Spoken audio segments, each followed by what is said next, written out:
누가복음 2장 8절부터 20절 말씀입니다. 그 지역의 목자들이 밤에 밖에서 자기 양떼를 지키더니 주의 사자가 곁에 서고 주의 영광이 그들을 두루 비추매 크게 무서워하는지라. 천사가 이르되 무서워하지 말라. 보라, 내가 온 백성에게 미칠 큰 기쁨의 좋은 소식을 너희에게 전하노라. 오늘 다윗의 동네에 너희를 위하여 구주가 나셨으니 곧 그리스도 주시니라. 너희가 가서 강부에 쌓여 구유에 뉘어 있는 아기를 보리니 이것이 너희에게 표적이니라 하더니, 후련히 수많은 천군이 그 천사들과 함께 하나님을 찬송하여 이르되, 지극히 높은 곳에서는 하나님께 영광이요 땅에서는 하나님이 기뻐하신 사람들 중에 평화로다 하니라. 천사들이 떠나 하늘로 올라가니 목자가 서로 말하되, 이제 베들레헴으로 가서 주께서 우리에게 알리신 바 이루어진 일을 보자 하고, 빨리 가서 마리아와 요셉과 구유에 놓인 아기를 찾아서 보고 천사가 자기들에게 이 아기에 대하여 말한 것을 전하니, 듣는 자가 다 목자들이 그들에게 말한 것들을 놀랍게 여기되 마리아는 이 모든 말을 마음에 새기어 생각하니라. 목자들은 자기들에게 이르던 바와 같이 듣고 본 그 모든 것으로 인하여 하나님께 영광을 돌리고 찬송하며 돌아가니라. 아멘. 네, 오늘 수요 모임 말씀이었습니다. 모임을 마치고 집에 와서 말씀을 올리려고 하니까 녹음이 하나도 안 된 거예요. 좀 황당했죠. 그 원인은 이 마이크 잭이 좀 헐거워져서 접촉이 불량이었던 것 같습니다. 그래서 하는 수 없이 집에서 지금 저 혼자 이렇게 말씀을 다시 올리고 있습니다. 아무도 보이지 않는 방에서 혼자 하니까 좀 어색합니다. 어떻게 좀 잘 될지 모르겠는데 이해해 주시고 들어주시면 감사하겠습니다. 오늘 본문 말씀으로 들어가기 전에 먼저 살펴볼 말씀이 생각이 나서 먼저 그 말씀을 잠깐 보고 본문으로 들어가겠습니다. 잘 아는 그런 말씀이에요. 유명한 말씀인데 디모데후서 3장 15절, 16절, 17절 말씀이에요. 또 어려서부터 성경을 알았나니 성경은 능히 너로 하여금 그리스도 예수 안에 있는 믿음으로 말미암아 구원에 이르는 지혜가 있게 하느니라. 성경을 통해서 믿음으로 말미암아 구원에 이르는 지혜가 있게 한다는 말씀입니다. 성경을 통해서 첫째는 구원에 이르는 지혜가 있게 한다. 구원을 받을 수 있다. 그런 말씀이에요.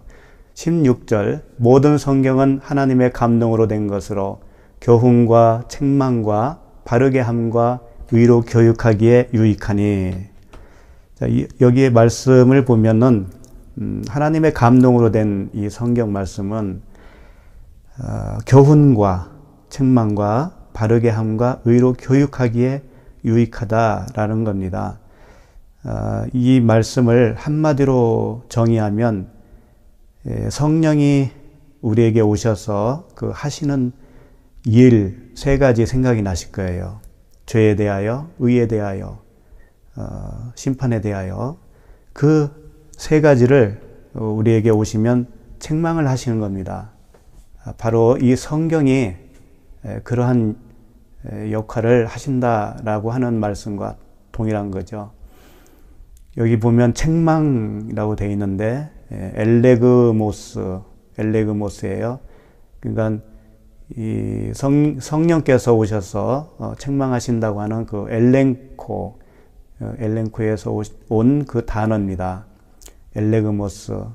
이 뜻은 죄를 입증해서 바로 잡아준다라고 하는 그런 뜻입니다. 그러니까 성경이 성령을 통해서 우리에게 오시면 책망을 하시는데, 너는 죄인이 맞아 라고 그 말씀을 통해서 입증을 해 주신다는 거예요. 그렇게 해서 바로 잡아준다는 거죠. 그러니까 우리는 우리의 그 실체가 드러나야 되는 겁니다. 그래야 그게 구원이 되는 것이고 바르게 함과 의로 교육한다라고 하는 그 의미가 되는 것이죠. 그리고 3장 17절 보면 이는 하나님의 사람으로 온전하게 하며 모든 선한 일을 행할 능력을 갖추게 하려 함이라 라고 말씀하셨습니다. 여기서 이 온전한 사람이 되게 하는데 하나님의 사람으로 온전하게 된다는 거죠. 그렇다면 우리가 하나님의 사람이 아닌 사람으로 출발을 하는 것이죠. 그러니까 하나님의 사람으로 온전하게 되면 선한 일을 행한다는 거죠. 선한 일을 하는데 이 선하다고 하는 이 단어가 아가도스예요. 하나님만 선한 것인데 그 하나님에게 있는 선, 그 일을, 그 선을 한다라는 거죠. 그렇게 되기 위해서는 온전하게 되어야 된다는 겁니다. 온전하게 되려면 그 세 가지 우리가 책망을 받고 내가 죄인이구나 라고 하는 그 자기 존재의 실체를 깨닫게 되어야 된다는 것입니다. 그리고 선한 일이라고 그랬는데 이 일은 에르곤이라고 하는 단어예요. 그래서 이 일은 뭐 아무 일이라고 하는 게 아니고 이 에르곤은 하나님의 일은 그가 보내신 자 예수 그리스도를 믿는 거라고 할 때 그 일을 말씀을 하고 있는 거예요. 야고보서에서도 행함이 없는 믿음은 죽은 믿음 것이다. 죽은 믿음이다. 라고 할 때의 그 행함이 에르곤이거든요. 이 에르곤은 인간이 어떤 일을 하는 그런 일을 말하는 게 아니고 예수께서 이 땅에 오셔서 한 일, 바로 그 일을 말하는 거예요. 예수께서 하신 그 일을 우리도 할 수 있다라는 거죠. 그 행할 능력을 갖추게 하려 함이라 라고 되어 있습니다. 그러니까 이 선한 일, 예수께서 이 땅에 오셔서 하신 그 선한 일, 그 일을 할 수 있는 사람이 되기 위해서 그 능력을 갖추게 하는 것이 이 성경 말씀이다 라고 하는 겁니다. 그래서 이 말씀을 먼저 드리는 이유는 이 성경 말씀을 우리가 상고할 때 유의해야 할 것은 뭐냐면은 우리가 선한 일을 하기 위해서 그 능력을 갖추게 하는 이 성경 말씀에 목적이 있기 때문에 그 목적에 맞게 성경을 봐야 된다는 것이죠. 성경을 어떤 사람의 교훈으로 본다든가 내가 어떻게 살아야 이 땅에서 어떻게 사는 것이 지혜롭게 사는 것인가 그런 지혜를 갖다 준다든가 또는 내가 어떻게 하면 이 세상에서 하나님께 어떤 그 하나님의 마음에 들게 살 수 있을까? 그 도덕과 윤리 쪽으로 간다든가 그러면 안 된다는 것이죠. 그래서 오늘 말씀도 사실은 그 범주에 들어있는 것입니다.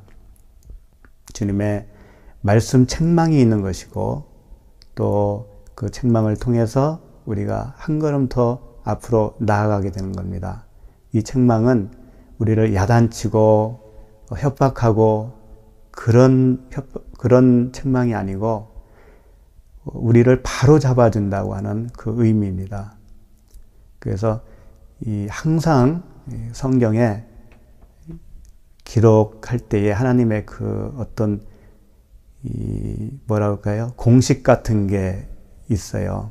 그 공식이 무엇인가 하면은 우리가 창세기 첫 장을 딱 보면은 첫째 날부터 일곱째 날까지 먼저 나오죠. 그게 성경의 가장 그 모토예요. 그 방식으로 계속 기록이 되어진다고 하는 것이죠. 비밀이 거의 다 있는 것입니다. 다시 말하면 1일부터 7일째까지의 그 창조, 그 순서가 성경 말씀 전반에 흐르고 있다는 거예요. 그러니까 어떨 때는 한 장 안에, 어떨 때는 몇 절 안에, 어떨 때는 한 권 안에, 이렇게 1일째부터 7일째까지 순서대로 되어 있다는 것이죠. 멜기세덱의 반차라고 우리가 지난주에 들었지만은 그 반차는 순서라고 그랬잖아요. 하나님이 계획하신 어떤 순서가 있는데 그 차례대로 기록을 해놨고 차례대로 되어진다는 것이죠. 그것을 유념할 필요가 있습니다. 그리고 1일째부터 7일째까지의 그 순서를 출애굽에서는 애굽에서 가나안까지의 그 여정으로 똑같이 그려내고 있습니다. 그래서 이 두 가지 어떤 공식과 같은 그 비밀이 성경 전반에 흐르고 있다는 거죠. 그리고 앞서서 우리가 살펴본 것처럼 그 성령의 세 가지 책망이 있다고 그랬죠. 그 책망이 이 7째 안에 7일째 되는 그 안에 계속 반복적으로 흐르고 있다는 거예요. 그래서 이 말씀 자체를 갈갈이라고 합니다. 갈갈. 갈갈은 뭐냐면 회전하는 바퀴를 말하는 거예요. 길갈이 그런 뜻이거든요. 갈갈에서 나온 게 길갈이에요. 길갈은 애굽의 수치가 떠나는 곳이라고 하는 그런 뜻을 가지고 있어요. 길갈에서 애굽의 수치가 떠나갔다. 근데 길갈은 갈갈에서 나왔거든요. 갈갈은 회전하는 바퀴예요.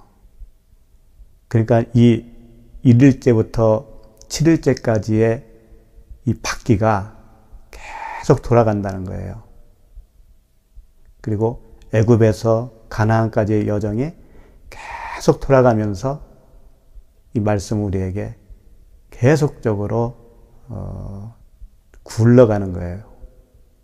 그래서 어느 날 그 굴러가는 바퀴가 내 목을 다치고 완전히 그 바퀴가 나의 머리가 되면 그게 곧 그리스도께서 나의 머리로 오시는 것과 같은 거죠.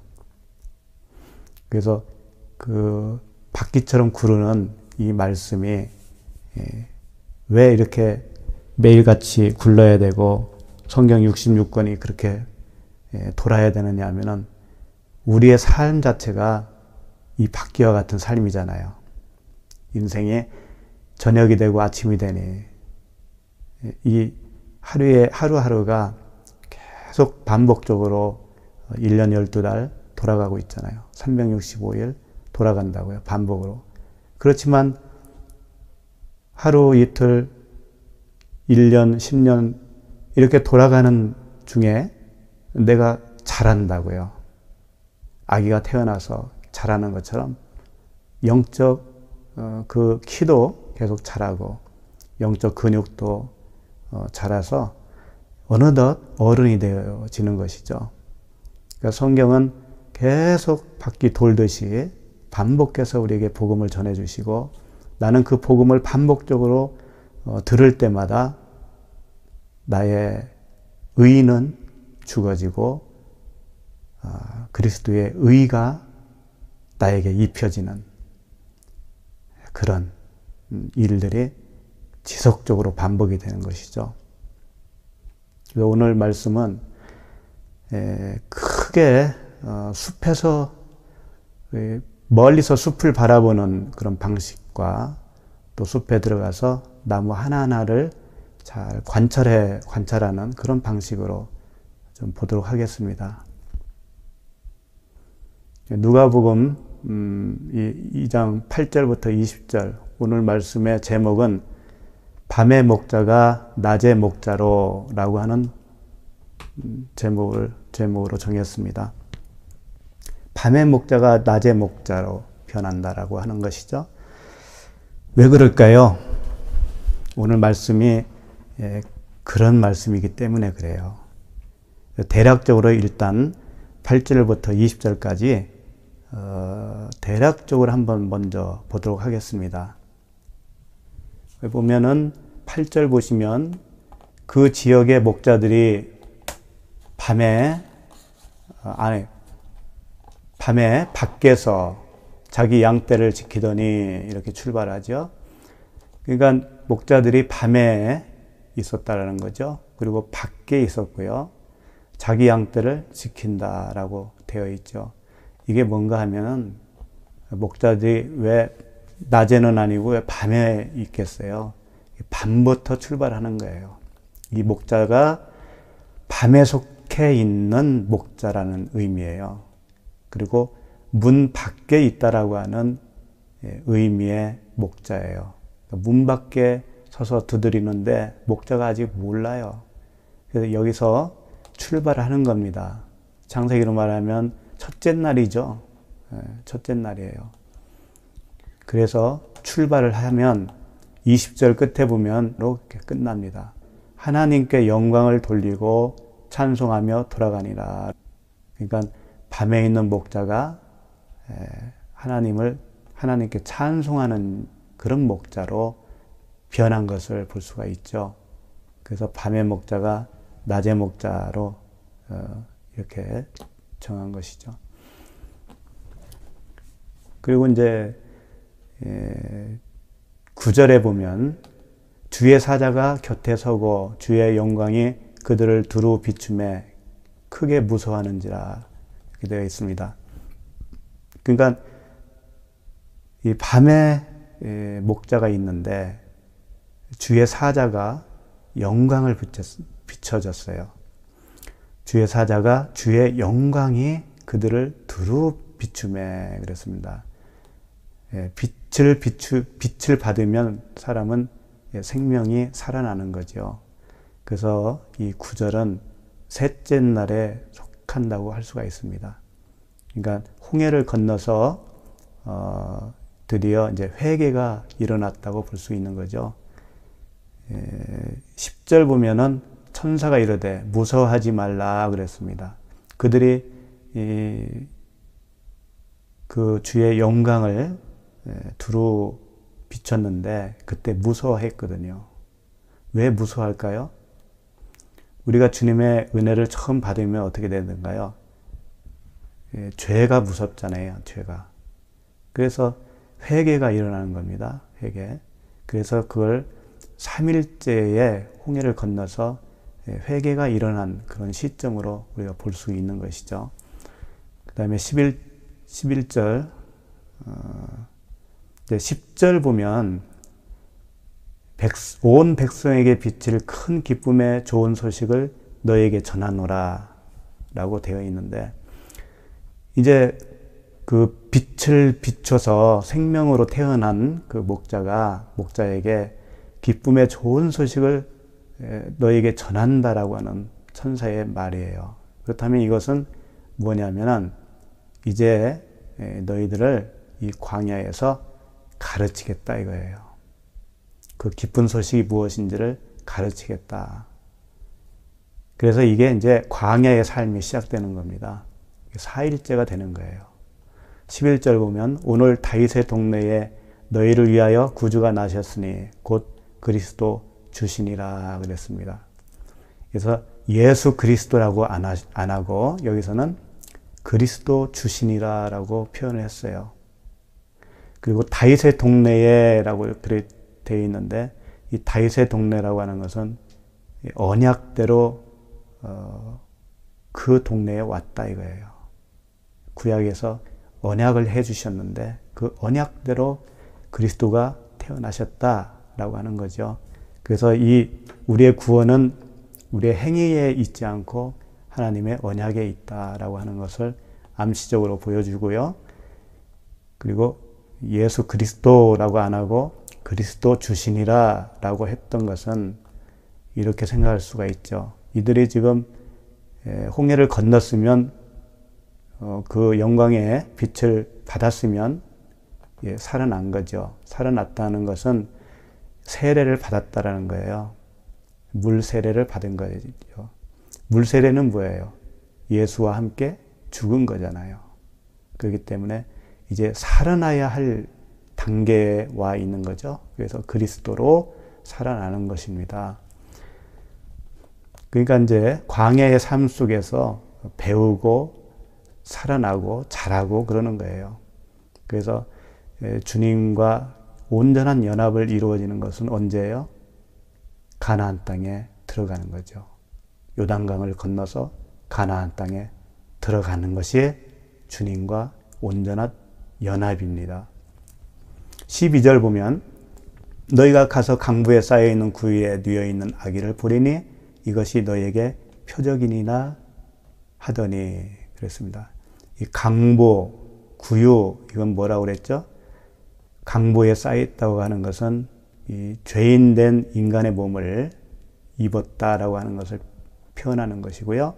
구유에 뉘어있는 아기다라고 하는 것은 우리가 짐승이니까 짐승의 밥으로 오신 그 짐승의 밥으로 오신 생명의 떡으로 오신 예수 그리스도를 표현하고 있는 것이죠.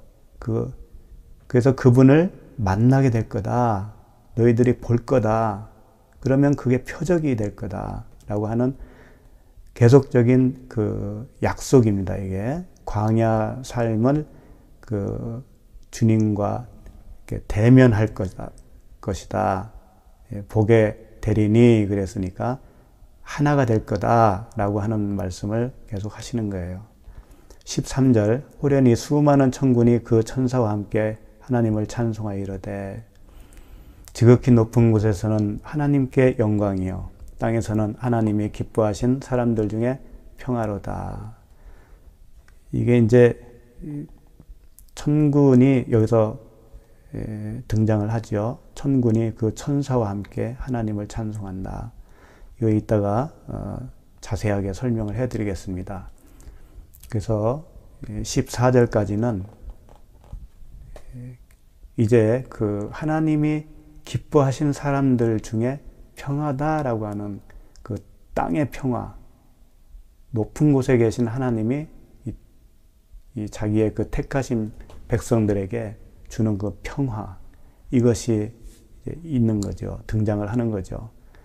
이게 말씀의 삶을 말하고 있는 거예요. 아직도 광야의 삶이지만 점점 이제 시간이 지나면서 그 주님과 더 가까워지는 그런 더 하늘로 올라간 것 같은 그런 상태로 이게 발전해 나가고 있습니다.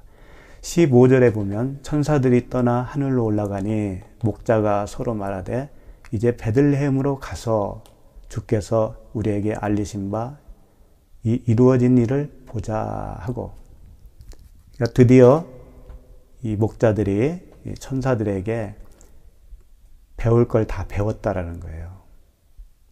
천사는 하나님의 말씀 자체예요.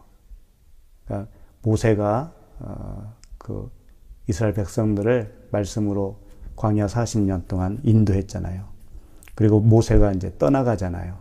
그리고 여호수아를 통해서 가나안 땅에 들어가는 것 같이 천사들이 떠난 거예요. 그리고 이들이 베들레헴으로 가자 그러잖아요. 가서 주께서 우리에게 알리신 바 이 이루어진 일을 보자 그러잖아요. 이게 이제 가나안 땅으로 들어가자라고 하는 거죠. 16절은 뭐예요? 빨리 가서 마리아와 요셉과 구유에 누인 아기를 찾아서 요단강 건너간 거예요. 이게 찾았어요. 찾아서 17절 보고 천사가 자기들에게 이 아기에 대하여 말한 것을 전하니, 이제 이 목자들이 천사가 자기들에게 가르쳐준 그 모든 것을 말하기 시작하는 거예요. 자기가 이제 전도할 수 있는 그런 상태가 된 거죠. 가나안에 들어가면 그렇게 바뀌는 거죠. 18절 듣는 자가 다 목자들이 그들에게 말한 것들을 놀랍게 여기되, 그 목자들이 말한 것을 듣고 놀랍게 여긴 거예요. 놀랍게 여겼다라는 것은 그 말을 믿게 된 그 하나님의 아들들이 나타났다라고 하는 의미예요. 그래서 이 가나안 땅에서 드디어 첫 소산물, 그러니까 첫 아들을 낳은 거예요, 이들이. 영적으로 다 그렇게 설명하는 거죠. 19절 보면 마리아는 이 모든 말을 마음에 새기어 생각하니라. 이 마리아가 마음에 새기었다라는 거예요. 그 모든 말을 마음에 새기었다. 그러니까 처음에는 말씀이 돌판에 새겨졌죠. 하나님의 말씀이 밖에 있었어요. 근데 이제 신비에 새겨진 상태죠. 신비에 새겨질 수 있는 단계가 가나안에 들어간 단계예요. 이것들을 이렇게 설명해 주고 있는 거죠. 그 다음에 이제 마지막 20절, 목자들은 자기들에게 이르던 바와 같이 듣고 본 그 모든 것으로 인하여 하나님께 영광을 돌리고 찬송하며 돌아가니라. 이렇게 20절에서는 듣고, 목자들이 이제 처음에 들었죠. 그 다음에 보았다 이거예요. 그러니까 욥이 고백을 했잖아요. 귀로만 듣더니 하나님을 귀로만 듣다가 눈으로 본다라고 그러잖아요. 그 눈이 뭐 우리 육신의 눈이겠습니까? 마음의 눈이죠. 그러니까 처음에는 밖에서 듣는 거예요. 말씀을. 게다가 나중에는 보는 거예요. 마음의 눈으로 하나님을 보는 거예요. 그러나 그 본다라고 하는 것은 안목의 정욕이 떠나가야 보이는 겁니다. 그래서 육신의 정욕, 안목의 정욕, 이생의 자랑이 온전히 떠나갈 때 우리가 하나님과 온전한 연합을 이룰 수가 있어요. 하나님께 갈 수 있고 하나님을 볼 수 있고 하나님과 하나가 될 수 있는, 그게 가나안의 여정입니다. 이런 순으로 오늘 말씀도 이렇게 되어 있어요. 그러니까 출애굽 여정으로 볼 수도 있고요. 1일부터 7째 날까지로 볼 수도 있죠. 그럼 이제 다음 주에 할 21절부터는 또 이 반복이에요. 1일부터 7일까지 또 다시 반복인 거예요. 그러면서 계속 말씀은 다른 이야기로 펼쳐지지만 그 내용은 항상 동일하다는 거죠. 그래서 그런 이 하나님의 계획된 말씀을 이해하고 접한다면 훨씬 유익하지 않을까 생각이 듭니다. 그럼 이제 지금부터 이제 멀리서 이 산의 그 숲을 바라봤으니까, 윤곽을 봤으니까 이제 숲 안으로 들어가서 나무 한 그루 한 그루를 좀 세밀하게 관찰하는 그런 시간으로 들어가겠습니다. 이제 8절부터 다시 시작합니다. 8절 읽겠습니다. 그 지역에 목자들이 밤에 밖에서 자기 양떼를 지키더니, 이렇게 시작을 합니다. 목자라고 하는 단어가 포이멘이에요. 이 포이멘은 양을 먹이는 그 목자를 말하고 있죠. 그래서 사전을 보면은 풀을 뜯기다 이렇게 되어 있어요. 그러니까 풀을 뜯기는 자, 그러니까 양식을 먹이는 자죠. 그렇지만 이것은 겉에 목자, 그러니까 진짜 양을 치는 그 목자를 뜻하지만, 그러나 이 목자라고 하는 의미 속에는 속뜻이 또 분명히 있는 거죠. 속뜻은 뭐겠어요? 율법의 수여자라고 하는 거예요.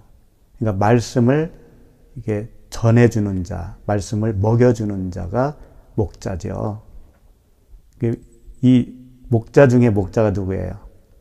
나는 선한 목자다. 예수 그리스도께서 선한 목자로 오셨잖아요.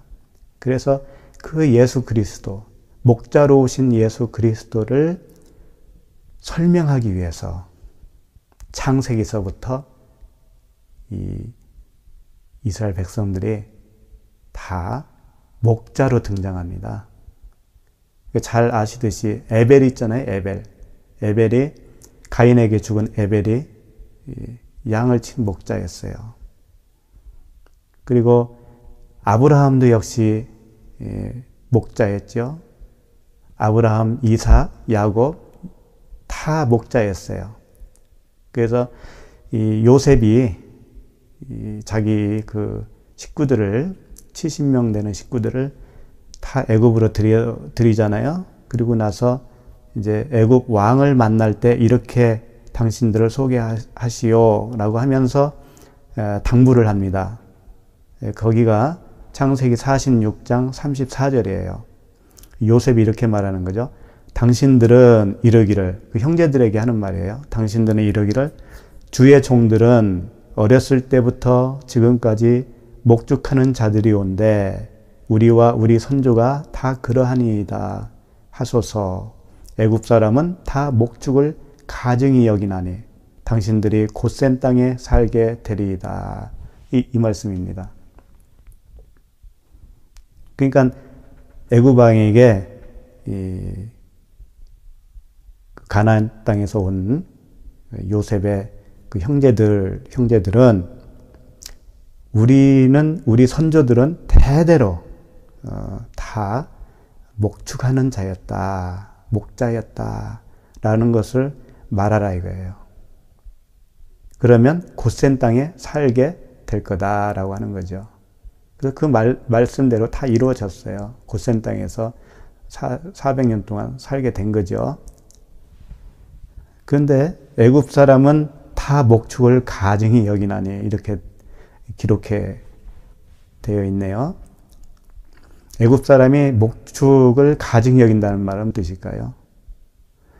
이 목축이라고 하는 것이 결국은 선한 목자 되시는 예수 그리스도, 예수 그리스도 안에 있는 자기 백성들을 먹이고 치는 그런 영적 의미를 가지고 있잖아요. 그러니까 이 애굽 땅, 그 애굽 왕은 어떻게 그걸 싫어한다 이거예요. 애굽 사람들이 다 그걸 싫어한다 이거예요. 그리스도를 안 믿겠다 이거죠. 그런 영적 의미가 여기에 담겨 있는 것 같습니다. 그리고 다윗도 다윗 왕이 되기 이전에 목자였다라는 거 아세요? 사무엘하 7장 8절에 보면 그러므로 이제 내 종 다윗에게 이와 같이 말하라. 만군의 여호와께서 이와 같이 말씀하시기를 내가 너를 목장 곧 양을 따르는 데에서 데려다가 내 백성 이스라엘의 주권자로 삼고.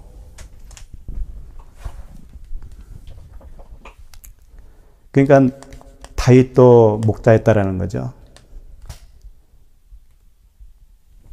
다윗이 목자였다가 왕이 됐다라는 것은 이제 그 목자가 왕이라고 하는 것과 동일하다는 거예요. 실제 양을 키운 목자지만 그와 같이 그 영원한 왕 되시는 그 예수 그리스도께서 정말 목자다라고 하는 것을 그래서 또 알려주시는 거죠. 그래서 이스라엘 백성들은 다 목자들이에요, 목자들. 그런데 이제 주님이 볼 때 이스라엘에게 목자로 세운 자들이 그 목자의 일을 제대로 감당을 못하더라 이겁니다. 그래서 이 에스겔서 34장 5절에서는 그 주님이 이런 말씀을 하시면서 한탄을 하시죠. 목자가 없으므로 그것들이 흩어져서 모든 들짐승의 밥이 되었도다. 그러므로 목자들아 여호와의 말씀을 들을지어다 그랬습니다. 이 목자들이 정말 양을 치는 목자들이겠어요? 이스라엘의 백성들을 말씀으로 가르치는 그런 목자들이겠죠. 근데 그 목자들이 그 목자의 역할을 감당을 못하니까 목자가 없다라고 표현을 하시는 거예요. 진정한 목자가 없다. 그래서 이제 34장 15절에서는 이렇게 말씀하십니다. 내가 친히 내 양의 목자가 되어 그것들을 누워있게 할지라 주 여호와의 말씀이니라. 그 잃어버린 자를 내가 찾으며 쫓기는 자를 내가 돌아오게 하며 상한 자를 내가 싸매주며 병든 자를 내가 강하게 하려니와 살찐 자와 강한 자는 내가 없애고 정의대로 그것들을 먹이리라. 이런 말씀이죠. 친히 내 양의 목자가 되겠다라는 거죠. 하나님께서. 그래서 이 말씀의 예언대로 예수 그리스도가 선한 목자로 오신 거죠. 그렇습니다. 그래서 결국은 이스라엘 사람들은 이 목자의 신분으로 많이 등장을 하고 있다라는 것은 선한 목자가 되시는 예수 그리스도, 우리를 치는, 우리를 먹이는 그 목자로 오시는 그분을 소개하기 위해서입니다. 그래서 시편에 이런 말씀을 하시잖아요. 그래서 여호와는 나의 목자시니 내게 부족함이 없으리로다. 그 언약대로 선한 목자로 오신 예수 그리스도. 나는 선한 목자라. 선한 목자는 양들을 위하여 목숨을 버리거니와. 그렇습니다. 목숨을 버려서 이 양을 먹이고 치는 그 선한 목자. 그분은 예수 그리스도 한 분밖에 없으십니다. 그러므로 선한 목자이신 예수 그리스도의 탄생을 목자들에게 가장 먼저 전해주신 거예요. 왜 다른 사람보다도 목자들에게 먼저 그 소식을 전해줬겠어요? 다 이런 이유가 있었던 것이죠. 언약의 성취와 목자의 의미를 가르쳐 주시는 그 목적이 있었던 것입니다. 근데 이제 문제는 오늘 본문 말씀에 목자가 등장하지요. 근데 그 지역의 목자들이 밤에 밖에서 자기 양떼를 지켰다라고 표현하고 있습니다. 그러니까 목자는 목자인데 밤에 밖에 있는 목자다라고 하는 거예요. 밤에라고 하는 뜻은 밤, 닉스라고 하는데 이 밤은 항상 죽음, 또는 혼돈과 공허와 흑암, 이 낮의 반대 개념이죠. 밤은 생명이 없는 그런 상태를 표현하고 있어요. 그러니까 목자들이 밤에라고 하는 것은 이 목자는 아직 생명을 받지 못한 그런 목자다 이겁니다. 그리고 밖에서라고 되어 있는데 이 밖에서라고 하는 단어가 아그라 올레오 라고 하는 단어예요.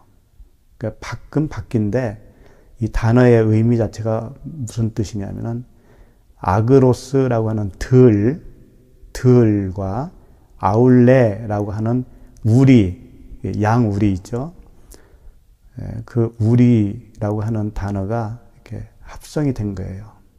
그래서 들에 있는 가축의 우리에 투숙하다라고 하는 뜻을 가지고 있습니다. 그러니까 왜 밖에 있느냐? 들에 있는 가축이 그 밖에 있는 우리에 있다라고 하는 뜻이에요. 그러니까 이 백성들, 그 양떼들이 어디에 있냐면 밖에 있어요. 밖에 있으니까 목자들도 같이 밖에 있는 거예요. 그래서 자기 양떼를 지켰다 이렇게 되어 있습니다. 자기 양떼. 그 양떼가 밖에 있는 양떼요. 자기도 밖에 있는 목자다 이런 뜻입니다. 그 지키더니라고 하는 단어가 필라케인데 필라케는 이 보초, 파수꾼 뭐 이런 뜻이에요. 지키는 거. 그렇지만 이 필라케는 특히 감옥을 지키는 죄수들을 가두는 그 감옥을 지키는 간수의 역할을 하는 거예요. 그러니까 이 필라케, 지킨다라고 하는 단어를 이렇게 필라케로 쓴 이유는 지금 그 목자가 있는 곳, 목자가 그 양떼를 지키는 그 우리, 그것이 바로 옥이다라는 거예요. 감옥이다라는 뜻을 가지고 있는 거예요. 그래서 이 필라케를 감옥 그 자체로도 사용을 합니다. 예를 들면 옥에 갇혔을 때라고 했을 때 그 옥이 필라케예요. 지키더니 그 단어라고요. 옥에 갇힌 세례 요한 할 때 그 옥이 필라케예요. 그러니까 이 단어는 지킨다라고 하는 이 한글로 번역이 되어 있지만 옥을 지키는 거예요. 옥을. 감옥을 지키는 거죠. 그래서 똑같은 지킨다라고 하는 단어가 이 필라케 말고 테레오라고 하는 단어가 또 있거든요. 이 테레오도 지킨다. 그런 의미를 가지고 있어요. 그러니까 보호하다. 이 지킨다고 하는 것은 어떤 행동으로 지켜내는 게 아니고 보호한다, 보존한다, 마음에 품다, 관리하다, 뭐 이런 뜻을 가지고 있습니다. 그래서 이 테레오라고 하는 지키다라고 하는 이 단어는 대개 계명을 지키라, 말씀을 지켜라, 가르쳐 지키게 하라, 너희 마음을 지켜라, 생각을 지켜라, 이런 단어로 사용을 하는 겁니다. 근데 여기서 분명히 지킨다라고 이 8절에서는 필라케로 사용했던 거죠. 필라케로 사용했다는 것은 그 양떼를 지키는 그 우리 자체가 목자들이 있는 그곳이 감옥이었다라고 하는 거예요. 그래서 감옥에서부터 출발을 하는 겁니다. 이제 애굽에서부터 가나안을 향해서 출발을 하는 거예요. 그래서 아직 생명이 없는 목자, 아직 율법을 가르치는 목자예요. 가르치기는 가르치는데 율법을 가르쳐요. 그래서 이 어둠에서 빛으로 나와야 할 목자, 밤에서 낮으로 나와야 할 목자. 그러니까 우리 자신들이 다 목자예요. 예수 그리스도께서 선한 목자인 것처럼 예수 그리스도와 하나가 된 우리도 목자의 역할을 하는 거예요. 그런데 처음에는 우리 자신들이 다 밤의 목자였다라는 거죠. 죽어있는 목자, 생명이 없는 목자, 어둠의 목자, 이렇게 그런 상태에서 출발을 하는 겁니다. 그러니까 우리가 다 생각해 보면 과거에 아시잖아요. 나 자신이 자신을 먹여 살리는 거예요, 사실은. 근데 내가 나 자신을 잘못 먹였어요. 그 양식을 잘못 먹였다고요. 그러면서도 나도 몰랐던 거죠. 다 그렇게 출발하는 겁니다. 그 요한복음 11장 9절에서 예수님이 이런 말씀하셨어요. 예수께서 대답하시되 낮이 12시간이 아니냐. 사람이 낮에 다니면 이 세상의 빛을 봄으로 실족하지 아니하고 밤에 다니면 빛이 그 사람 안에 없는 거로 실족하느니라. 밤은 생명이 없는 곳, 실족하는 때예요. 그러니까 모든 사람은 실족한 상태에서 이제 출발을 하는 거죠. 그러니까 오늘 8절 말씀은 첫째 날, 둘째 날에 해당되는 거예요. 첫째 날을 창세기에서 이렇게 말하잖아요. 하나님이 빛을 낮이라 부르시고 어둠을 밤이라 부르시니라. 저녁이 되고 아침이 되니 이는 첫째 날이니라. 그러니까 어둠과 밤, 빛과 낮, 그러니까 빛과 어둠, 낮과 밤이 이렇게 갈라진 거예요. 그게 첫째 날이에요. 갈라졌는데 우리는 빛이겠습니까? 어둠이죠.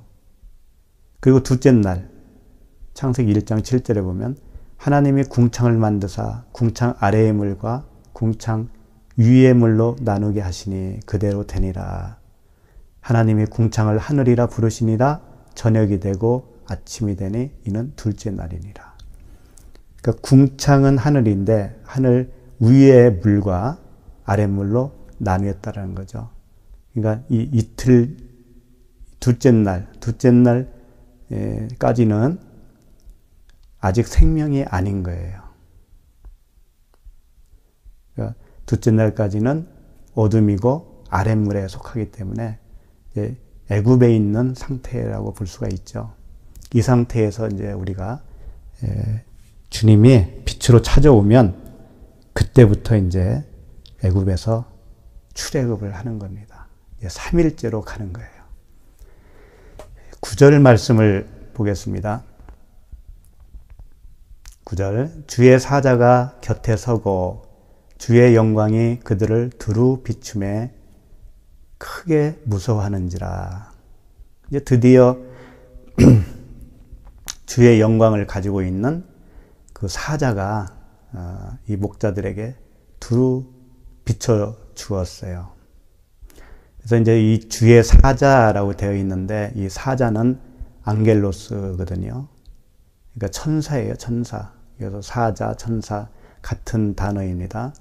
그러니까 메시지를 전달하는 자죠. 이 앙겔로스는. 근데 여기 이 말씀에서 등장하는 사자 또는 천사들은 그 말씀을 전하는 어떤 사람이라고 생각하기보다는 주의 말씀 자체로 여기면 더 좋겠습니다. 하나님 자신이 그 천사로도 표현하거든요. 그 사자로 표현하고 또 그 하나님의 말씀을 전하는 자도 사자라고 하는 거예요. 천사라고 하는 거죠. 천사라는 존재가 뭐 따로 이렇게 하나님이 창조하셨다가 이렇게 부리고 막 그런 거 아니거든요.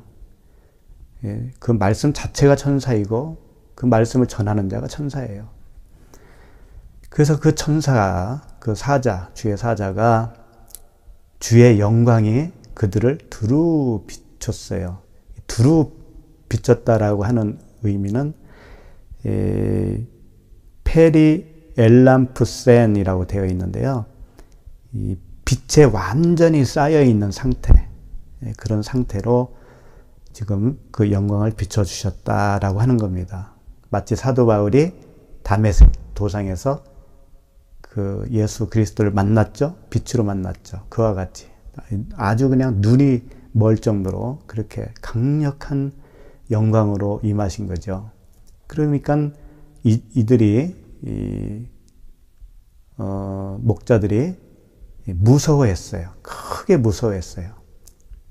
주님이 영광을 비춰줬는데 크게 무서워한 이유는 뭘까요? 왜 무서워할까요? 마치 이런 것과 같죠?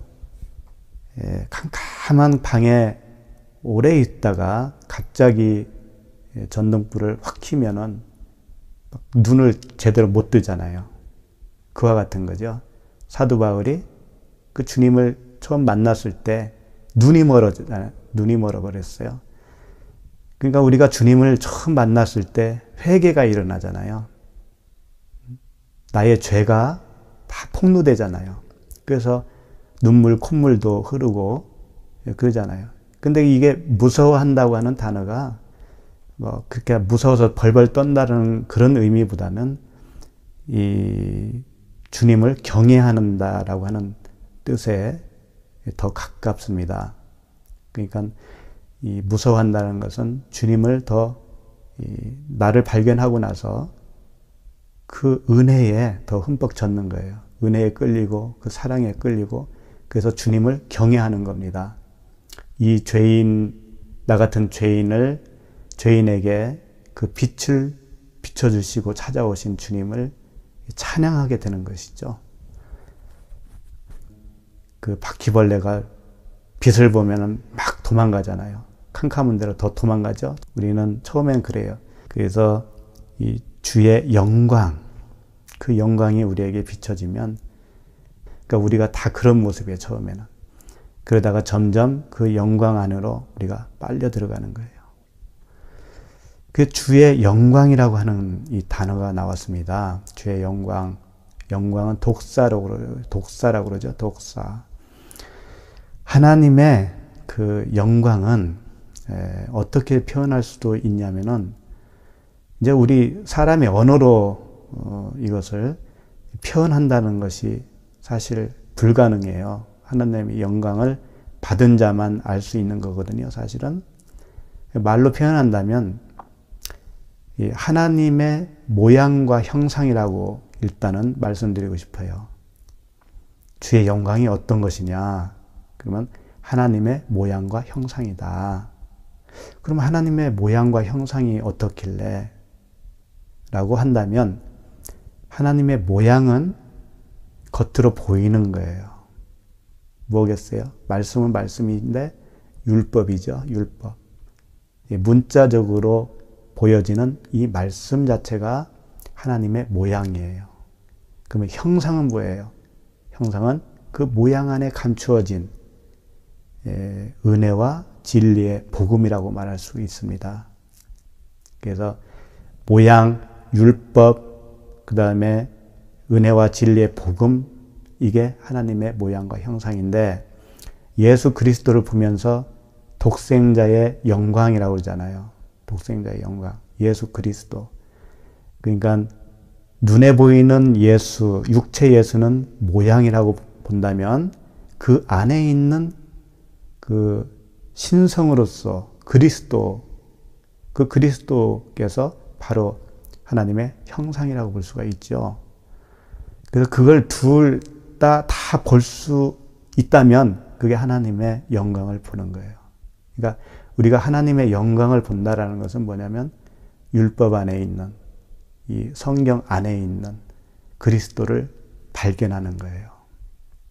그 문자 안에 흐르고 있는 하나님의 속뜻, 하나님의 마음, 그 성품, 신의 성품을 내가 알아보는 거예요. 알아보면 그게 하나님의 영광을 보는 거죠. 그래서 그 영광을 지금 이 목자들에게 비춰줬다는 거예요. 가르쳐주고 보여주고 그들을 이끌고 가는 거죠. 근데 그들이 이제 크게 무서워했던 이유, 아까 말씀드렸지만 이 무서워하다라는 것은 경외한다라는 뜻이라고 했죠. 주님을 존경한다. 이렇게 되어지는 겁니다. 이게 이제 셋째 날이에요. 셋째 날은 회개와 더불어 이제 살아나는 거예요. 생명이 잉태하는 거죠. 홍해를 건너와서 회개를 하는 거죠. 그게 물세례잖아요. 그러면 이건 무엇이냐? 육신의 정력이 무너지는 날이에요. 우리가 주님을 처음 만났을 때 회개를 하잖아요. 저도 그랬지만 주님을 처음 만났을 때 그 기쁨이 있잖아요. 근데 눈물은 몇 시간이 흘러도 멈추질 않잖아요. 그런 때가 있었어요. 그게 육신의 정력이 무너지는 거예요. 육신의 정력이 죽은 거예요. 그렇지만 온전한 건 아니에요. 주님을 만났지만 나라고 하는 그 사람의 생각, 육신의 생각이 여전히 있어요. 그래서 주인은 아직도 나예요. 내가 나의 주인이 되면 안 되거든요. 주님이 나의 주인이 되어야 되는데 주님을 만났는데도 그게 안 돼요. 그게 셋째 날이에요. 살아나기는 했고 거듭나기는 했는데 여전히 내 의로 살아요. 그래서 그때부터 광야 40년이 필요한 거예요. 내 뜻대로 살지 않을 그 단계까지 끌고 가는 게 광야의 40년이에요. 그래서 이 셋째 날 다음부터는 이제 광야의 그 여정이 시작되는 겁니다. 셋째 날에 어떤 일이 있었냐면은 홍해를 건너와 가지고 그 무리바의 마라의 쓴물이 있죠. 마라의 쓴물이 단물로 변했어요. 그 상징이 바로 우리가 거듭남의 그 상징이에요. 그러나 거듭난다고 하는 것은 물과 성령으로 거듭나야 된다고 그러죠. 그러니까 이것은 물로 거듭난 거예요. 아직 온전치가 못하다 이거예요. 그러니까 물세례는 절반이라고 보면 돼요. 그러니까 물세례, 물로 거듭나는 건데 아직 물과 성령이 남았잖아요. 그게 불세례예요. 요단강 건너가는 거예요. 그게 가나안 땅에 들어가야 첫 소산을 먹을 때가 그게 불세례, 말씀세례, 성령세례예요. 거기까지 가야 되는 겁니다. 근데 염려할 건 없어요. 시작하신 이가 끝날 때까지 예수 그리스도의 날까지 이루실 줄을 확신하노라. 물세례를 받은 자는 불세례까지 받게 되어 있어요. 하나님의 계획이시고 하나님의 언약이시죠. 그러면 10절로 가겠습니다. 10절 말씀, 천사가 이르되 무서워하지 말라.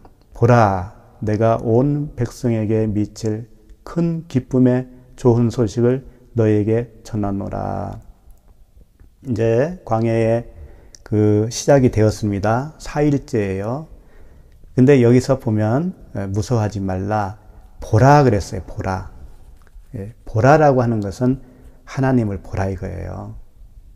그러면 하나님을 보라고 한 것은 그렇게 말씀했다라는 건 뭐예요? 그전에는 못 보고 있었다는 얘기잖아요. 네, 맞아요. 하나님을 못 봐요, 여전히. 물세례를 받았는데 여전히 못 봐요. 그래서 보라라고 하는 거예요. 이 보라가 이두예요, 이두. 근데 이두는 에이돈이라고 하는 단어에서 왔거든요. 에이돈은 뭐냐? 내면에서 깨달아 알아차려라 라는 뜻이에요. 그러니까 보라라고 했을 때는 눈으로 보는 게 아니고 내면에 마음으로 깨달아서 보라, 알아차려라 라고 하는 겁니다. 그러니까 지금 안목의 정력이 깨져야 된다라고 하는 말씀이에요. 아까 처음에 첫 단계 홍해를 건너와서 회개를 했을 때 육신의 정력이 깨졌다면 이제 안목의 정력이 깨질 때라 이거예요. 안목의 정력이 깨져야 하나님을 바라볼 수가 있는 거거든요. 하나님을 바라본다고 보고 있는데 잘못 보고 있거든요. 그래서 그 안목의 정력을 깨트리는 것이 어떤 기간이에요? 광야의 기간이에요. 광야 40년으로 이렇게 설명을 하고 있죠. 각자의 시간은 다 다릅니다. 각자의 기간은 다 달라요. 그러니까 빨리 깨질수록 더 빨리 단축이 되어지겠죠. 11절 보면 오늘 다윗의 동네에 너희를 위하여 구주가 나셨으니 곧 그리스도 주시니라 그랬어요. 다윗의 동네에 구주가 났다라는 것은 언약을 말씀하고 있어요. 그러니까 베들레헴에서 구주가 탄생한다고 하는 것은 이미 구약에서 언약으로 말씀해 주셨잖아요. 그래서 이 언약에 의해서 태어나신 그 구주, 그러니까 너를 구원하시는 그 구주는 언약의 구주시다. 그러니까 네가 구원받는 것은 언약에 의해서 구원받는 것이다. 너의 구원은 너의 행위로 구원받는 게 아니다.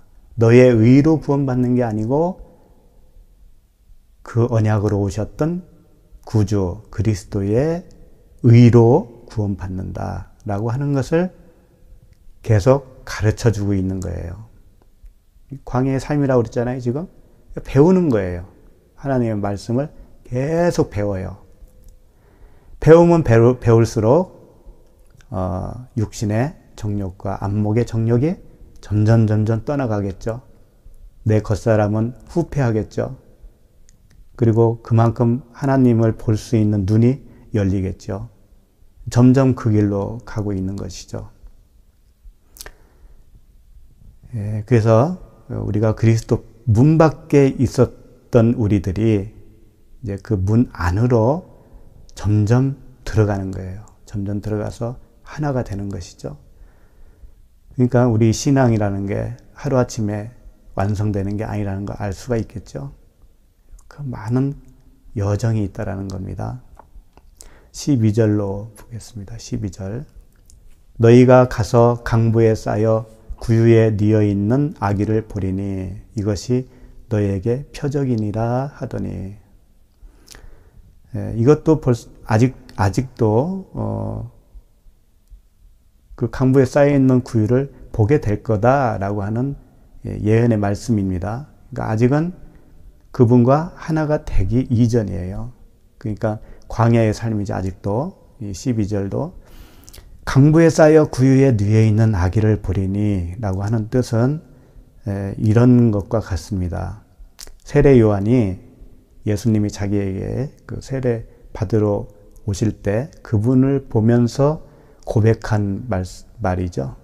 요한복음 1장 29절에 이튿날 요한이 예수께서 자기에게 나아오심을 보고 이르되 보라 세상 죄를 지고 가는 하나님의 어린 양이로다. 이렇게 고백을 했습니다. 그러니까 세상 죄를 지고 가는 하나님의 어린 양을 어떻게 표현했냐면 강보에 쌓아서 구유에 뉘어 있다라고 하는 거예요. 강보에 쌓였다라는 것은 이 사람의 그 사람의 죄, 그 죄를 그 몸에 짊어진 거예요. 구유에 뉘어 있다라는 것은 이 짐승과 같은 우리들을 먹이려고, 자기를 통째로 양식으로 주시려고. 그래서 나의 살과 피를 먹어야 된다고 그러잖아요. 그 살은 떡이에요. 그분의 육신이에요. 먹어야 된다 이거예요. 주시기 위해서 오셨다. 그래서 그걸 세상 죄를 지고 가는 하나님의 어린 양이다 라고 하는 겁니다. 그러니까 광야에서 이걸 다 배우는 거예요. 아, 그분을 내가 먹어야 되는구나. 그분의 살을 내가 먹어야 사는구나. 이런 것들을 배우는 기간이 뭐예요? 광야의 삶이다 라고 하는 거예요. 너희들이 가서 그걸 보게 될 텐데 그것이 너희의 표적이다 라고 합니다. 표적. 세메이온. 이 표적은 예수님이 그랬잖아요. 이 세대는 악한 세대라. 표적을 구하되 요나의 표적밖에는 보일 표적이 없나니 그랬어요. 그러니까 예수님께서는 보일 표적은 뭐예요? 요나의 표적. 물고기에게 잡혀 먹혀서 3일 만에 나왔잖아요. 예수 그리스도의 죽으심과 부활을 상징하고 있잖아요. 그러니까 이들이 광야 기간 동안에 배우는 게 뭐예요? 이 요나의 표적을 배우는 거죠. 예수 그리스도가 이렇게 하실 것이다. 그분의 일은 이런 일이다 라고 하는 걸 다 배운 거예요.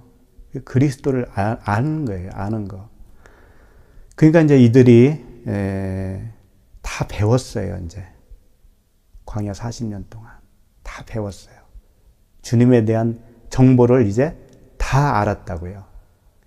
그 율법 안에 숨겨져 있는 그리스도를 발견했다고요. 이제 그렇게 되면은 어떻게 되느냐? 13절.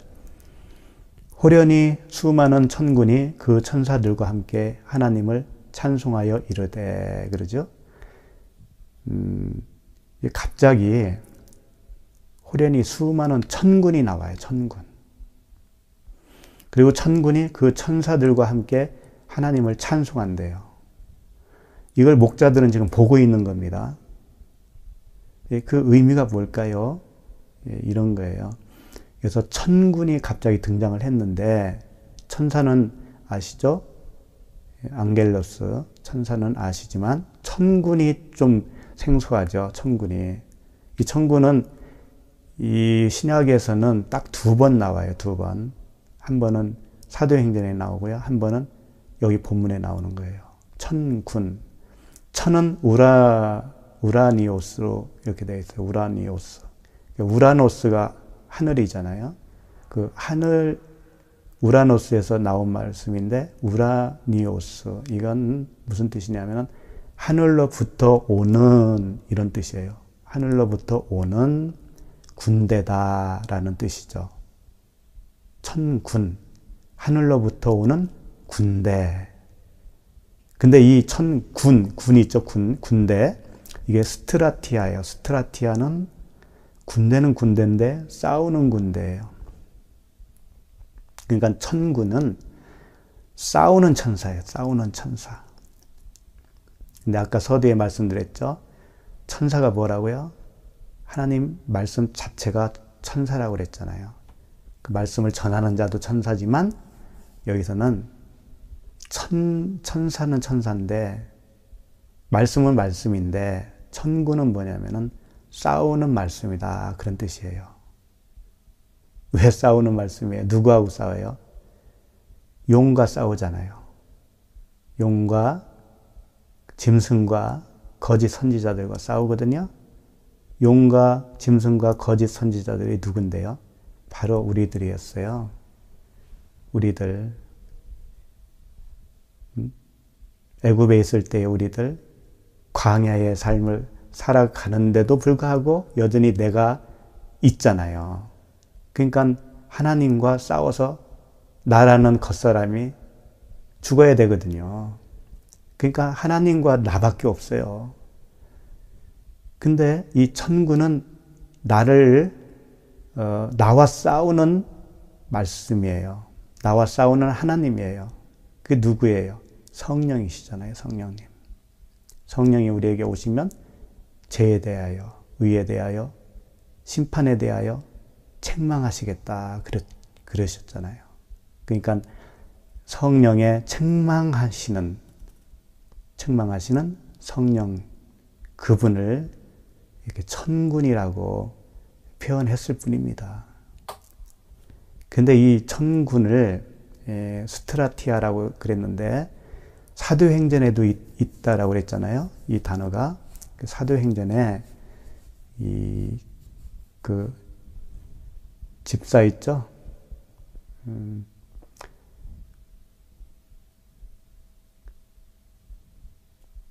사도행전 7장 41절에 그때에 그들이 송아지를 만들어 그 우상 앞에 제사하며 자기 손으로 만든 것을 기뻐하더니, 이게 이제 스데반 집사가 긴 설교를 하면서 한 말씀 중에 있어요.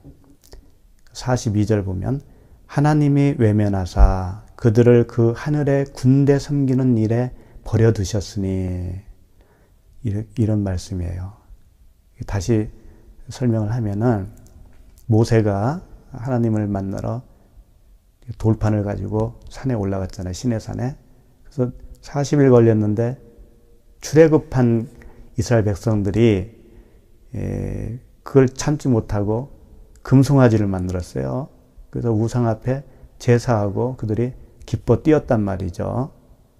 그걸 말씀하는 거예요. 그들이 만든 그 금송아지 우상이 뭐였느냐?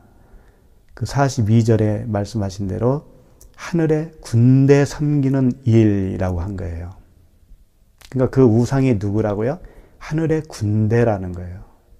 그러니까 하늘의 군대가 오늘 본문에서 나오는 그 천군이에요. 천군.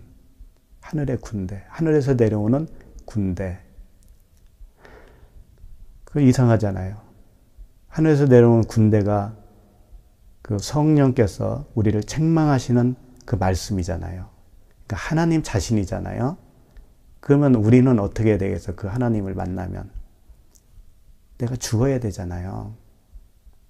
그 하나님으로 인해서 내가 죽고 그 하나님이 나의 머리가 되어주셔야 되잖아요. 그런데 이들은 그걸 알아보지 못하니까 그 싸우러 오는 하나님을 섬겨버렸어요. 섬긴 거예요.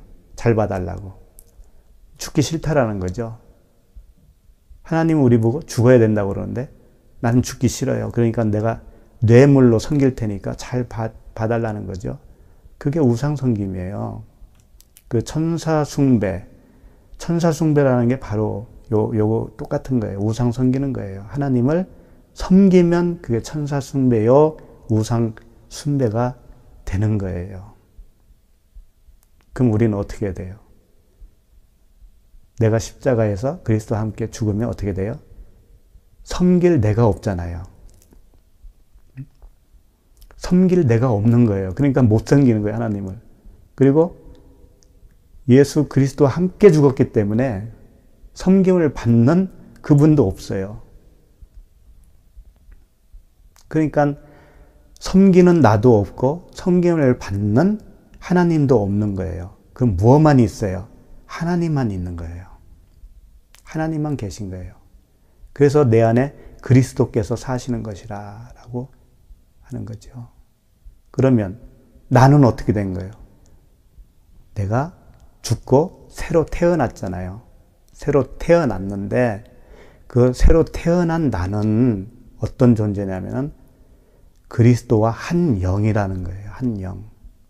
그분이 내 안에 오셔서 그분으로 인해서 싹이 났기 때문에 그분과 나는 하나예요. 그냥 하나. 하나인데 어떻게 섬겨요? 못 섬기는 거죠. 이게 진정한 하나님이 우리를 향한 계획이고 기뻐하시는 일이라는 거예요. 그러니까 하나님을 섬기면은 안 되는 거죠. 섬기는 내가 죽고 그분과 함께 그분으로 인하여 그분으로 사는 거예요. 이게 좀 어렵게 들릴 수밖에 없습니다. 그러나 가나안에 들어가고 안식을 하고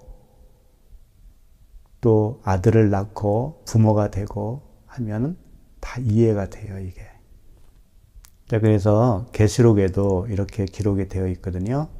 계시록 12장 7절에도 하늘에 전쟁이 있으니 미가엘과 그의 사자들이 용과 더불어 싸울세. 용과 그의 사자들도 싸우나. 그러니까 하늘에 전쟁이 있는데 하늘이 어디예요? 내 안이 하늘이잖아요. 응? 내 안에, 마음 안에. 이 전쟁터예요.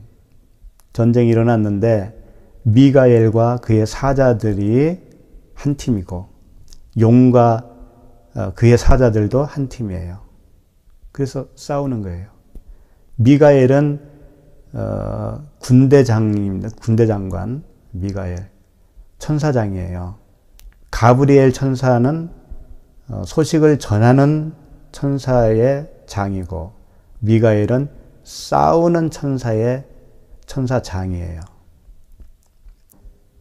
미가엘이 천사고 천사장이면 뭐라고 했어요? 아까 성령님이시라고 그랬잖아요. 하나님이시라고 했잖아요.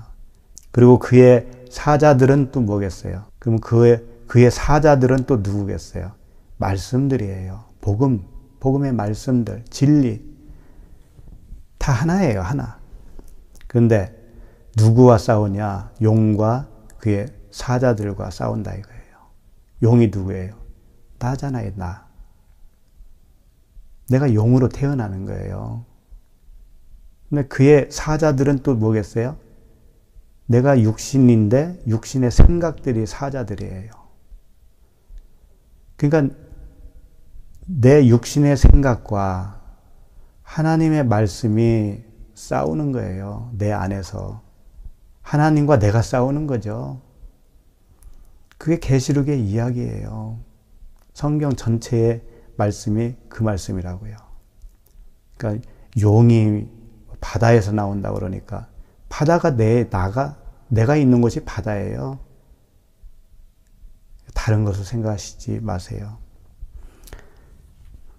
그래서 이 싸움이 우리에게 있는 거예요. 그게 광야의 삶입니다.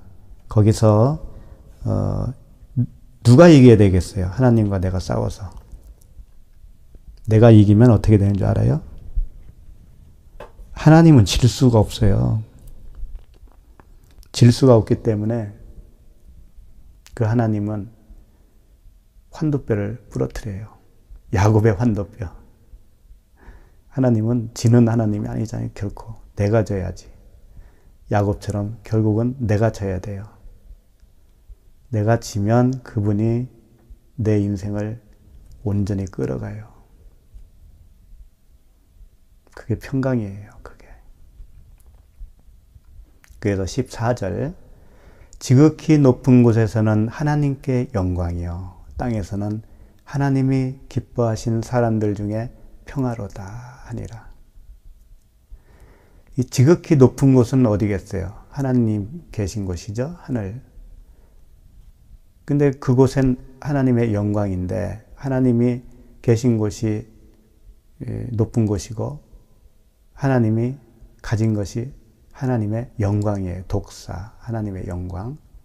근데 영광이 하나님께 있는 그 영광이 땅에서는 하나님이 기뻐하신 사람들 중에 평화로다라고 하는 뜻은 뭐냐면 그분이 선택하신 그분이 기뻐하시는 사람들에게 평화로 나타난다. 그런 뜻이에요.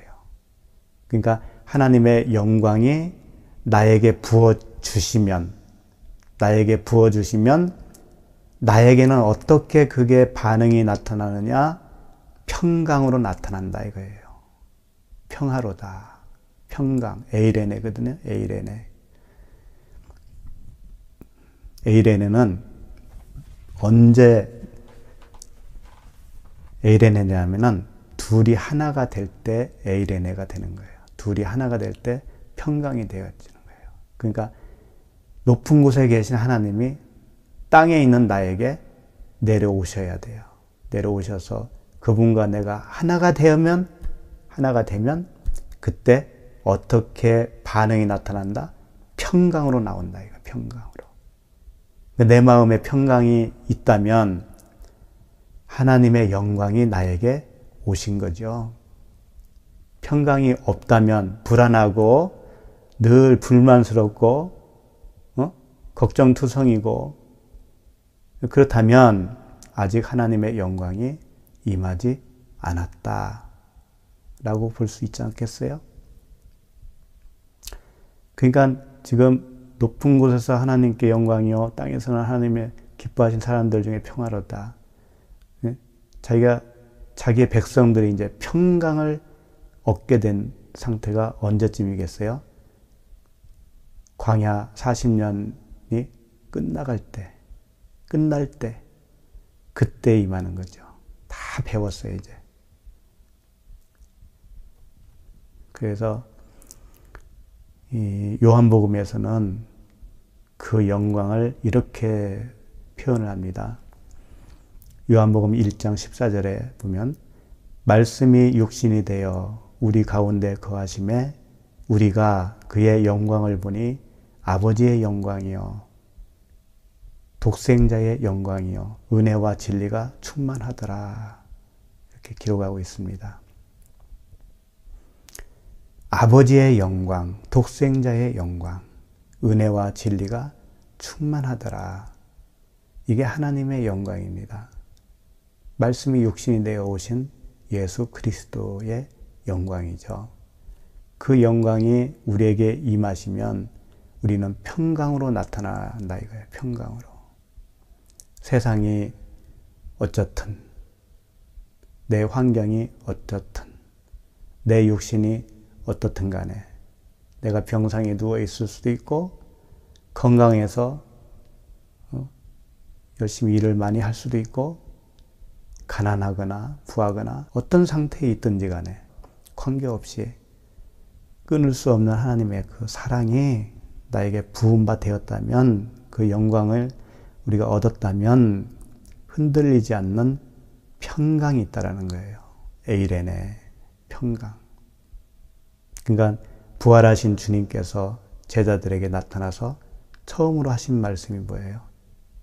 너에게 평강이 있을지어다 그러시잖아요. 주님이 오시면 평강이에요. 둘이 하나가 될 때 평강이에요.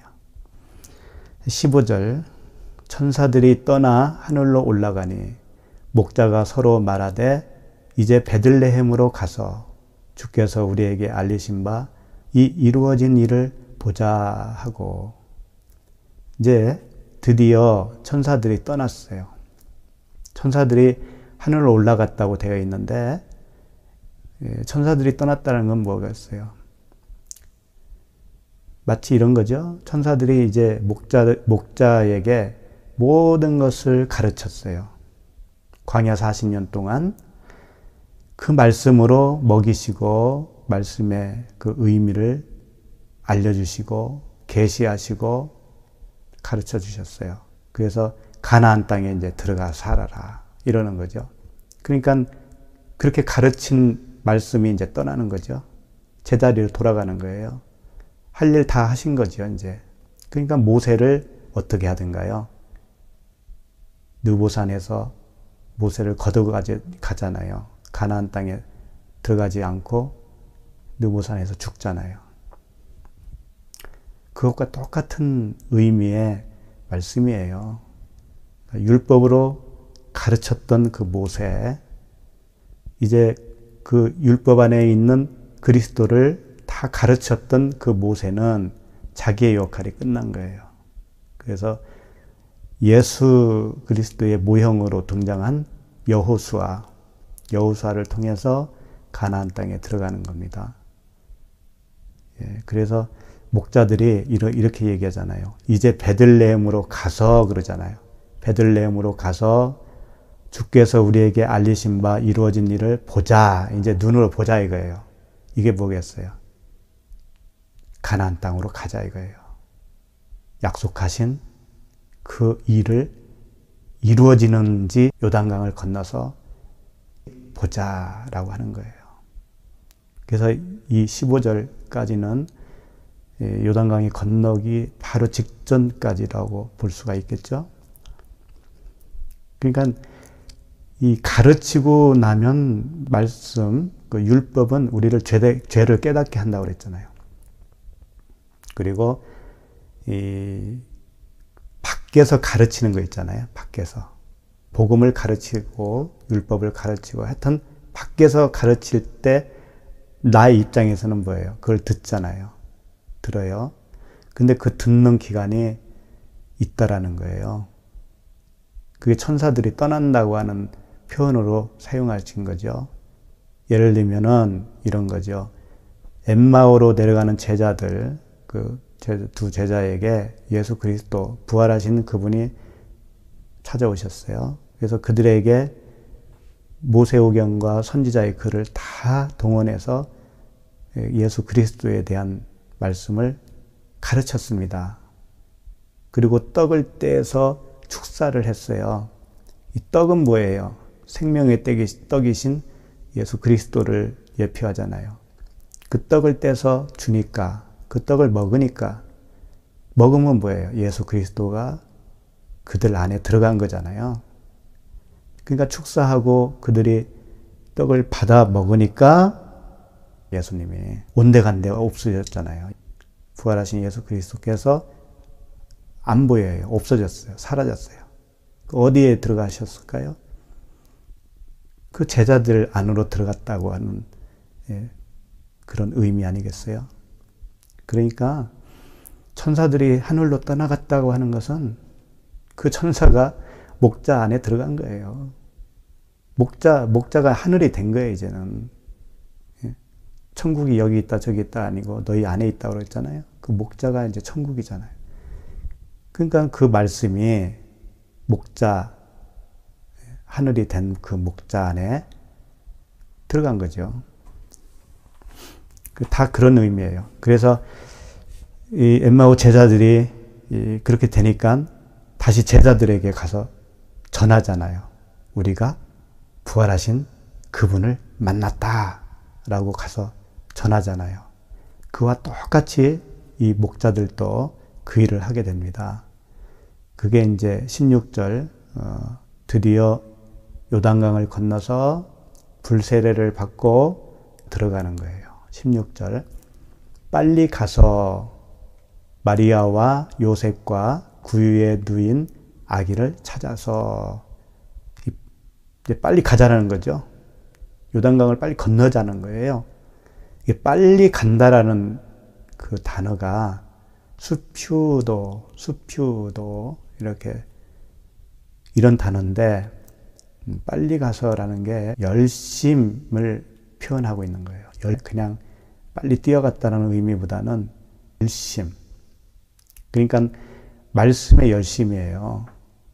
그 복음에 의해서 하나님과 연합이 되어지는 그 열심, 그 빨리 되어지는 그 열심. 그런 단어이고요. 이것을 또 다르게 어떻게 표현했냐면은 베드로후서 3장 12절에서는 이렇게 했어요.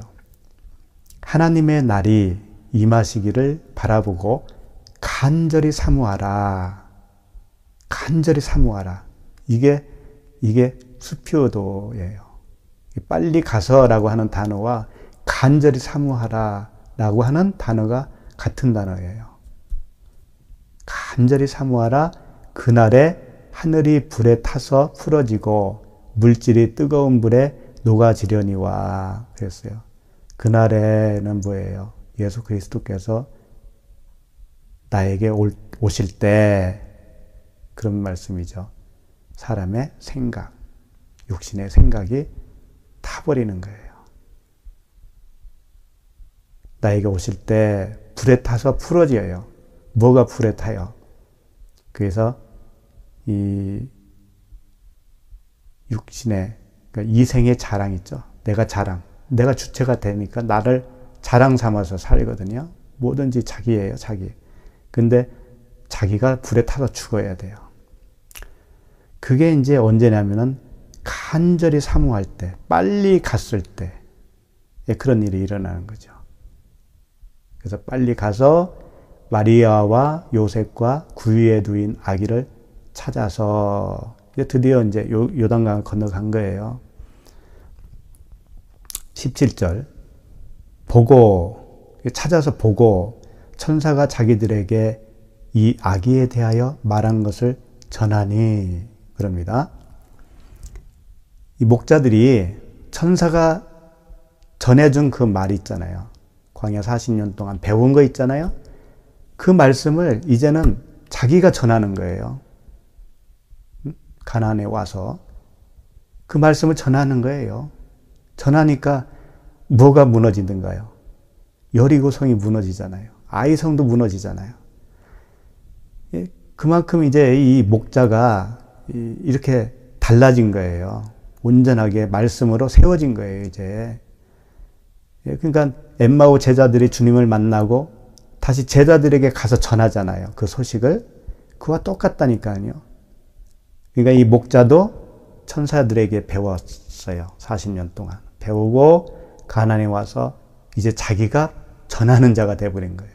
천사들은 이제 그 안으로 들어간 거죠. 목자 안으로 들어간 거예요. 목자가 하늘이니까. 그래서 천사가 되어서 자기가 이제 전하는 거예요. 자기가 전하니까 18절 듣는 자가 다 목자들이 그들에게 말한 것들을 놀랍게 여기되 목자들이 전하는 말을 듣는 자들이 다 놀랍게 여겼어요. 이게 뭐예요? 처음으로 목자가 전한 그 복음을 듣고 받아들인 자들이 생겼다라는 거죠.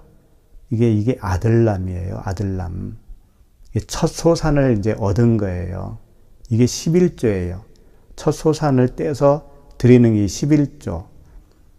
드디어 11조를 하게 된 거예요. 그리고 첫 소산을 얻었어요. 그러니까 첫 소산을 얻을 때가 광야에서 그 내렸던 만나가 이때 그쳤다고 되어 있잖아요. 만나는 율법이에요. 그게 그친 거예요, 이제는. 온전히 복음으로 은혜의 진리로 살게 된 겁니다. 그래서 이 목자는 이제 드디어 자기가 천사의 역할을 하는 거예요. 여기서 아들을 낳은 거예요. 첫 소산을 얻은 거죠. 가나안 땅에서 이제 그들이 가나안에 정복한 자, 안식한 자가 되는 겁니다. 19절 마리아는 이 모든 말을 마음에 새기어 생각하니라. 이게 6일째라고 보면 됩니다. 6일째. 이제 마리아를 통해서 어떤 상태인 것을 지금 표현하고 있냐면은 신비에 새겨졌다라는 거예요. 말씀이. 마리아는 이 모든 말을 마음에 새기어 생각하니라 그러잖아요. 신비에 새겨진 거예요. 온전히 이제 돌판에 말씀이 새겨졌다가, 돌판에 새겼다는 건 뭐예요? 내가 배울 때예요. 배울 때. 밖에서부터 배울 때. 그런데 이제 배움이 끝나니까 그 말씀이 내 신비에 새겨진 거예요. 신비에 새겨지니까 마리아가 마음에 새긴 이 모든 말은 뭐냐면은 이제 율법이 아니고 은혜와 진리의 복음이겠죠. 은혜와 진리의 복음. 그것이 준 목자를 통해서 마리아의 마음에 다 새겨진 거예요. 그러면 마리아는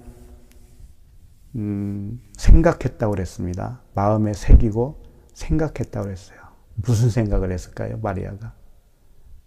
마리아는 육신의 예수 그리스도를 낳은 사람이에요. 마리아가. 아기 예수와 지금 같이 있어요.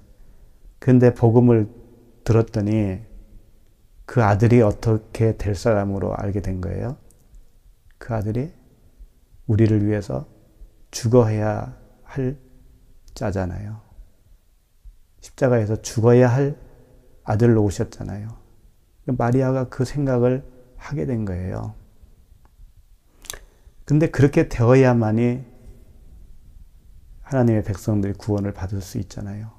그러니까 마리아도 역시 자기가 구원받기 위해서는 자기를 통해서 나왔지만 그 예수 그리스도께서 십자가로 가야만 했던 것이죠.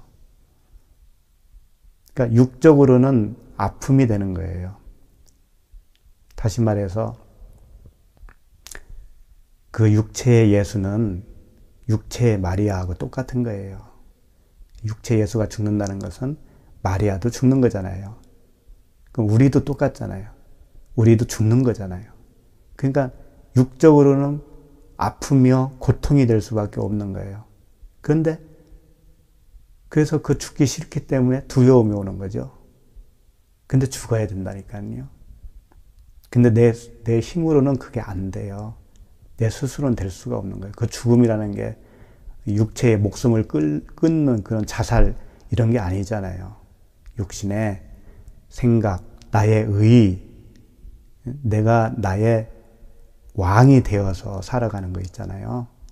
모든 것이 내 스스로 생각하고 내 스스로 판단하고 모든 소유도 다 내 거로 생각을 하잖아요.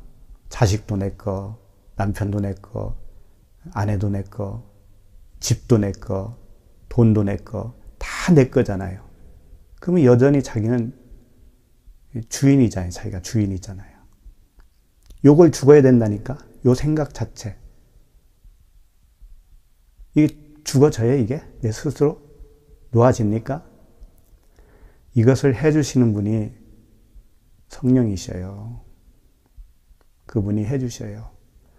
해주시는데 광야의 삶을 거쳐야 되고 그 가나안 땅에 들어와서 마지막 관문을 통과해야 돼요.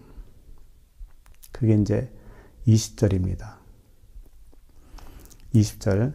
목자들은 자기들에게 이르던 바와 같이 듣고 본 그 모든 것으로 인하여 하나님께 영광을 돌리고 찬송하며 돌아가니라. 그렇죠? 듣고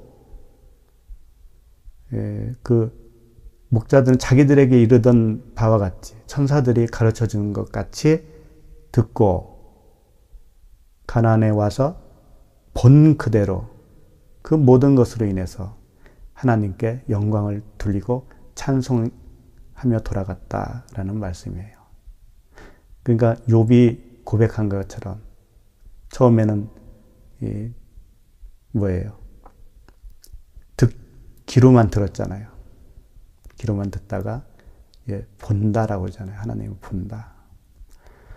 그와 같이 된 겁니다. 이게 진정한 이 땅에서의 목적지, 이제 최고의 최종 목적지예요.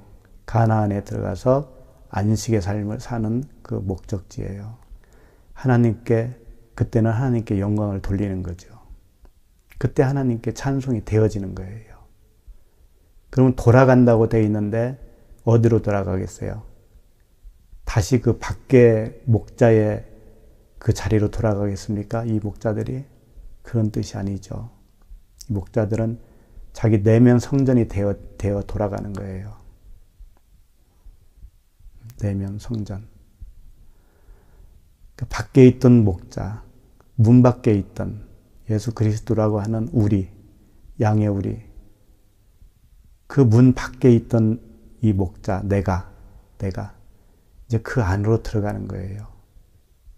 양의 문이신 예수 그리스도를 통해서 양의 우리로 들어간 거죠. 그러니까 그때 비로소 이생의 자랑이 이제 완전히 박살나는 거예요. 왜? 하나님께 영광을 돌리고 하나님을 찬송하잖아요. 예? 그게 뭐예요? 하나님만 자랑하는 거잖아요. 그러니까 자기 자랑이 이제는 없어요. 거기서 온전히 찾아볼 수가 없어요. 사도 바울에게서 자기 자랑을 찾아볼 수 있어요? 없잖아요. 그와 같이 우리도 되어져야 됩니다. 이생의 자랑이 여기서 끝을 내는 거예요. 완전히 박살나고 오직 하나님과 온전한 연합을 이루는 거죠. 그분의 생명만이 나에게서 나오는 거예요. 그래서 자기는 항상 그러잖아요. 날마다 죽노라. 날마다 죽고 자기 육체에서 그리스도만이 나타나기를 바란다라고 그러잖아요. 오직 주님만 자랑하는 거예요. 그래서 찬송하며 돌아갔다. 율법 아래에서 은혜 아래로, 겉사람에게서 속사람으로, 밖에 있던 목자가 안에 있는 목자, 밤에 있던 목자가 낮의 목자로 변해버린 거죠. 근데 이게 금방 되겠습니까? 여정이 있다는 거예요. 분명히 여정. 그래서 이 예수님이 사마리아 여인을 만났을 때 그 사마리아 여인이 주님을 이제 알아보고 그리스도를 알아보고 기뻐가지고 물동이를 내버리고 마을로 뛰어가서 전하잖아요. 마을 사람들이 그 여인의 말을 듣고 예수님에게 오죠. 와서 예수님과 직접 이제 만나잖아요. 만나서 대화를 하는 거죠. 해 보니까 어때요? 자기들이 직접 눈으로 이제 구주라는 것을 알게 된 거죠. 그 말씀이 요한복음 4장 42절 말씀이거든요. 그 여자에게 말하되 이제 우리가 믿는 것은 내 말로 인함이 아니니 네가 전해준 말로 내가 믿는 게 아니다. 이게 이는 우리가 친히 듣고 그가 참으로 세상의 구주신 줄 알미라 하였더라. 처음에는 전해주는 말씀을 듣고 이해를 하고 믿어요. 그런데 이 점점 이제 듣는 것과 더불어서 자기 안에서 이 풀어지는 말씀이 생기기 시작하는 거예요. 그러니까 이런 말이 있잖아요. 하나를 보면 열을 안다. 그런 속담이 있듯이 이제 주님의 말씀을 들어요. 읽기도 하고 설교자를 통해서 말씀 듣기도 해요. 들을 때 처음에는 그 말씀 범위 아래서 알게 되죠. 그렇지만 점점 기간이 지나면은 자기 안에서 이제 풀어지는 말씀들이 생겨나기 시작하는 거예요. 그게 생수의 강이 흐른다라고 표현도 하는 거지요. 그렇게 되어야 돼요. 그렇다고 해서 우리는 이 세상에 사는 동안에는 점점 더 깊이 들어가야 되고 더 그 넓이와 길이를 알아야 돼요. 그렇기 때문에 듣는 것도 멈춰서는 안 돼요. 이게 다 됐으니까 이제 더 이상 뭐 말씀도 안 들어도 돼 이런 뜻이 아니라고요. 다만 말씀을 들으면 들을수록 더 깊어지고 넓어지는 은혜를 체험하게 된다 이 말씀이에요. 그래서 어디에 있으나 어디에 가서나 무슨 일을 하거나 그런 자유한 상태에서 말씀의 그 깊이가 더 더해지는 거예요. 하나님의 은혜가 더 점점 풍성하게 되어지는 것이죠. 그래서 그 주님 풍성하게 오시는 그 영광으로 인해서 날마다 우리 안에서 평강이 더욱 넘치는 겁니다. 그렇게 될 때 온전하게 그리스도께서 우리의 삶을 이끌어가요. 그러면 모든 되어지는 일들을 그분에게 맡길 수밖에 없잖아요. 나의 소유도 다 그분 거예요. 그분이 주신 마음으로 살아가는 거예요, 우리는. 이것이 좋다, 이것이 나쁘다, 이것이 부족하다, 이것이 많다. 그런 이제 표현이 없어요, 우리에게는. 그분이 하는 일은 다 선이기 때문에. 내가 주인의 자리에 앉아 있기 때문에 그게 안 되는 것이지. 그래서 주님과 함께 그 성령의 세 가지 책망이 있잖아요. 죄에 대하여, 의에 대하여, 심판에 대하여. 책망을 얻으면 어떻게 돼요? 우리는 육신의 정욕과 안목의 정욕과 이생의 자랑이 점점 떠나가는 거예요. 그렇게 해서 주님과 함께 연합이 되어지고 주님의 생명으로 살아가게 됩니다. 그래서 우리 모두 그 주님의 그 사랑의 너비와 길이와 높이와 깊이가 어떠함을 깨달아서 하나님의 모든 충만하신 것으로 우리에게 충만하게 하시기를 간절히 원합니다.